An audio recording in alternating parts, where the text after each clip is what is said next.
अमेरिकी सेनेटरों ने मंगलवार 27 अक्टूबर को घोषणा करने की मांग की कि चीन उइगर और अन्य तुर्क भाषी मुसलमानों के खिलाफ नरसंहार कर रहा था, एक कदम जो शिविरों में अनुमानित 1 मिलियन से अधिक लोगों की ओर से दबाव बढ़ा सकता है। प्रस्ताव को राजनीतिक स्पेक्ट्रम भर में सेनेटरों द्वारा पेश किया गया था, हालांकि यह तुरंत स्थानांतरित होने की संभावना नहीं है क्योंकि अगले सप्ताह के चुनाव तक सीनेट सत्र से बाहर हो जाएगा। पाठ में कहा गया है कि चीन का अभियान उइगरों, जातीय कजाकों, किर्गिज और शिनजियांग उइगुर स्वायत्त क्षेत्र के अन्य मुस्लिम अल्पसंख्यक समूहों के सदस्यों के खिलाफ नरसंहार का गठन करता है। रिपब्लिकन ने इसे प्रायोजित करने वाले सेनेटर जॉन कॉनिन ने कहा, यह संकल्प इन अपराधों को पहचानता है कि वे क्या हैं और उनके राक्षसी कार्यों के लिए चीन को जिम्मेदार ठहराने की दिशा में पहला कदम है। अन्य सह प्रायोजकों में मार्को रूबियो, विदेश नीति पर राष्ट्रपति डोनाल्ड ट्रंप के करीबी सहयोगी और सीनेट की विदेश संबंध समिति के शीर्ष डेमोक्रेट रॉबर्ट मेनेंडेज शामिल हैं। अधिकार समूहों का कहना है कि शिनजियांग क्षेत्र में शिविरों में 10 लाख से अधिक उइगर लोग आते हैं क्योंकि बीजिंग समुदाय को जबरन एकीकृत करने और अपनी इस्लामी विरासत को जड़ से खत्म करने का प्रयास करता है।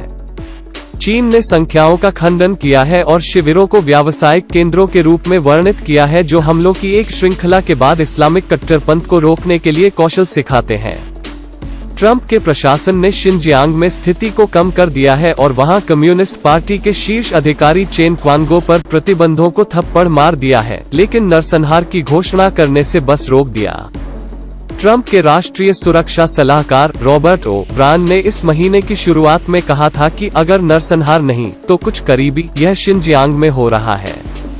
भारत के दौरे पर समाचार साइट द प्रिंट के साथ मंगलवार को एक साक्षात्कार में विदेश मंत्री माइक पोम्पियो ने कहा कि चीन की कार्रवाई जर्मनी में 1930 के दशक में क्या हुआ था हमें याद दिलाती है।